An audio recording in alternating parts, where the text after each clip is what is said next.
Lisa from Casa de Greenlee Art. Welcome back. I wanted to thank everybody who's been watching and subscribing to my videos. I really appreciate it.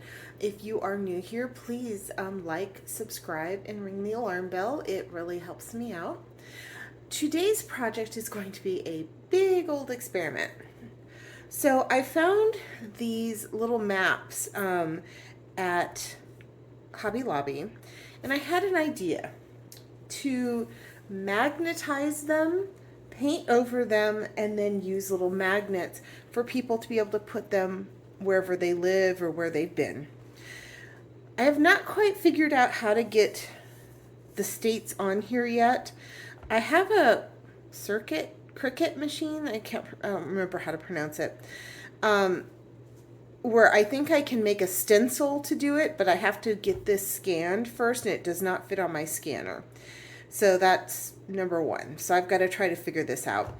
But I did pick up some magnetize.it paint, and I have painted the other one.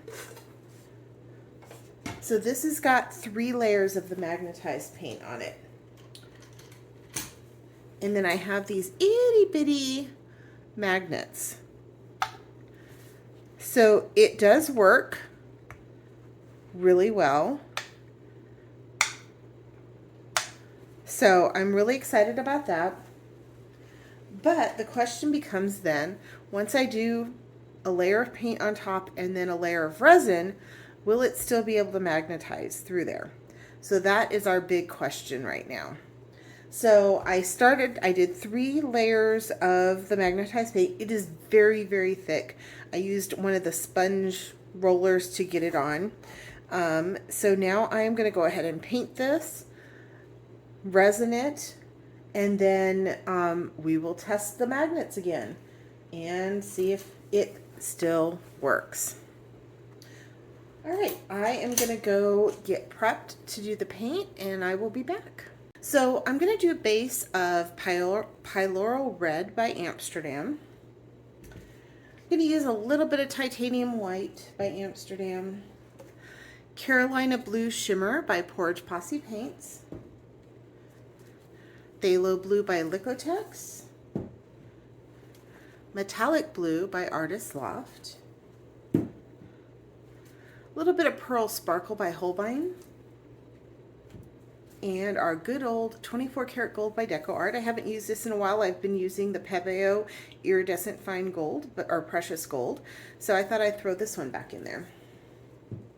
So I put my black mat down so that you can see now. I was worried that you couldn't see the piece on the black mat. So this is a wood piece.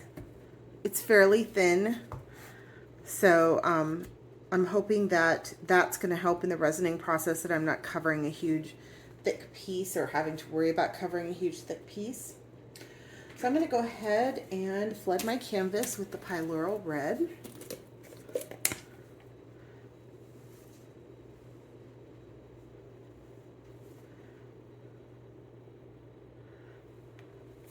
If you notice, I am wearing a glove on this hand. If you can see the bandage right here, I ended up cutting my finger with a very, very sharp knife yesterday. So I'm trying to keep it covered, and which means I can't go swimming, which is a problem too, because it's like 106 today.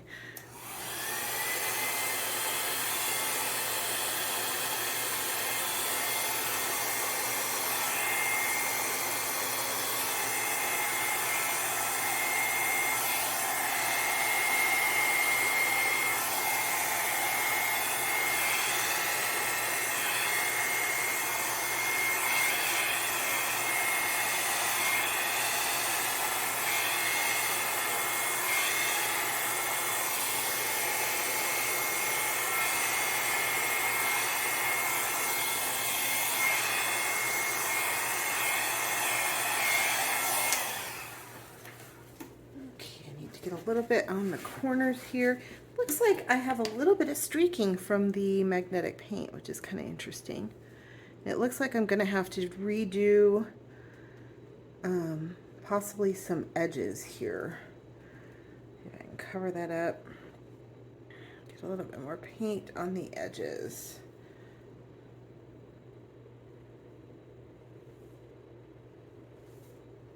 Okay, let's try that again.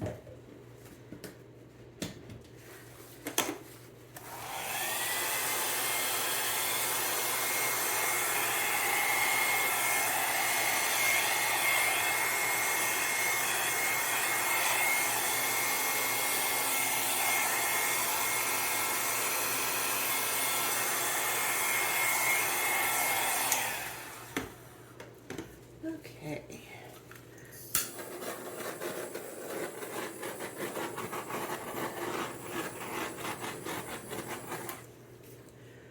I have a couple spots. I don't think you can see them because the light is reflecting. Let me turn the light. Right here, there's a little black streak. There's a little one up here and one over here. I'm going to try to cover those up with the blue, but I don't know why it's doing that. That's kind of interesting. All right, so I'm going to lay down my pattern in my titanium white first. I think I'm just going to do something really simple since this is a experiment. Let's just do that.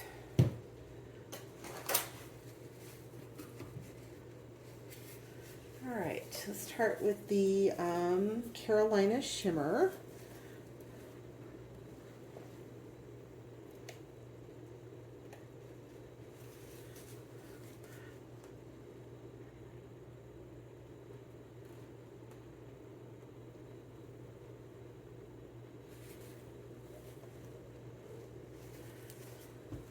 I did do a little bit of a test with I'm trying to think of what paint I wanted to use next, with the magnets, and I could go through like a piece of paper folded over 4 times. So that gave me some hope that I should be able to put the resin on and it still work. So here's to hoping. And if this magnetic paint does work, this will be a really great product to use. That was the Pearl Sparkle by Holbein. And then topping it off with Metallic Blue by Artist Loft.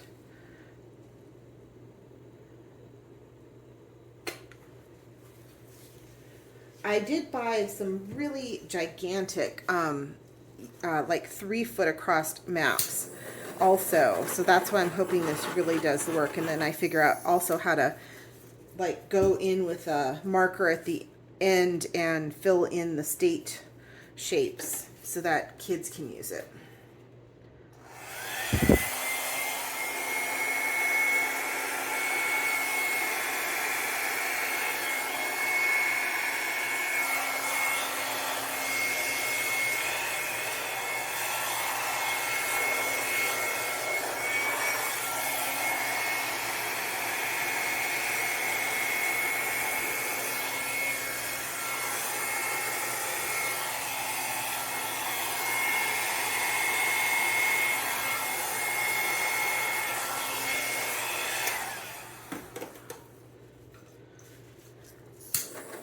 Composition wise, I'm not real crazy about this, but again, it is an experiment.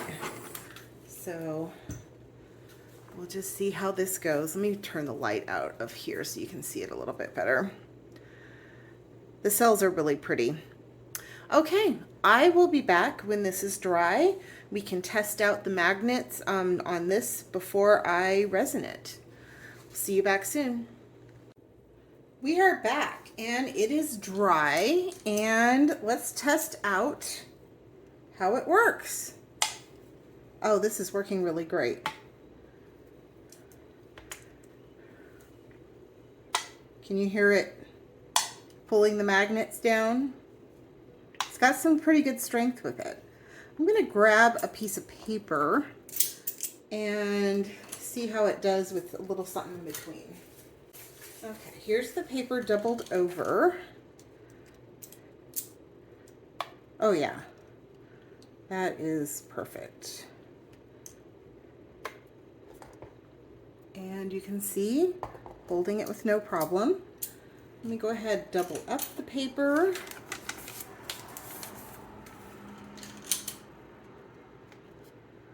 And still holding. All right, time to resin. Let's do the ultimate test and get this thing resined. Okay, I am back. My piece is resined and it does not look very pretty. I don't like how it came out, but this is really just a test. Are we ready? So I have my little magnets. They're very, very tiny. Let's see if this worked. It works! Absolutely amazing. Put one there. So I am really excited about this. Let's tilt this so you can see they are holding on with absolutely no problem. Whoop, yep, even when it falls, you can see they are having no problem sticking. So our experiment paid off. 3 coats of the magnetic paint. Let me grab that. Magnetize It magnetic paint and primer. It does go on very thick. The reason I'm not going to save this as an actual project to sell is because I didn't do a very good job when I did my corners and my edges of cleaning them up when I did the magnetic paint. It is really goopy, very thick. So I think next time what I will do is tape off the edges of the piece, do the magnetic 3 coats of the magnetic paint, then I'll peel off that paint so that I can drip the paint down the sides then. And I've also got the back taped, of course. Whoops. So that will be what I do the next time so that these edges don't need to get cleaned up. Because that magnetic paint is not like working with acrylic. When it hardens, it really hardens and it is very, very thick. Actually, what I'll do is I'll open the can and show you. Okay, here's the can. The paint is really, really thick. Just very, very goopy. So it's not going to go on super smooth either, which is fine for Dutch pour because we're pouring such a huge amount of paint on your canvas anyway that it's going to cover it up. You'll be able to see some of the marks, and I don't know if you can see the swipe marks that I made, you know, kind of going across here. So you will see the marks from the paint. I used the foam applicator that you get at the paint store. That's what I use for my gesso also. So I just put it on with that, and you have to use a new one for every layer that you do because you're not going to get it cleaned off. So I did that. And then when you pour your paint on, you're doing quite a bit of layers, so you're not going to see it all that much, but you will get some of the streaks, just like you see the wood grain when I do my wood grain pieces. My wood pieces, you see the wood grain through the paint. But I am really excited that this came out. And I have another one of these small United States wood pieces to do. So I'm going to do one. If you want me, I will go ahead and show that in a video. Let me know. What I really want to do is try to figure out how to draw in the states again. So I've got to figure out if I can get that other one scanned so I can go in with a metallic marker, draw the states back in, and then people can either, you know, where they lived, Seattle, Las Vegas, Indiana, family in Fort Worth, go in and put that in, or for children. I have also a really giant, like 3-foot United States that I want to do with this. Put where you've traveled, you know, Louisiana, Georgia, Arizona, Nevada, Washington, Oregon, Indiana, Michigan. And then you can mark them, and it's kind of a fun little project, especially with the bigger one. This one I think is perfect for where you've lived, kind of thing. So thank you so much for watching. Thank you so much for liking and subscribing my videos. Ring that alarm bell. I will see you next time, but thank you for experimenting with me, and have a great day.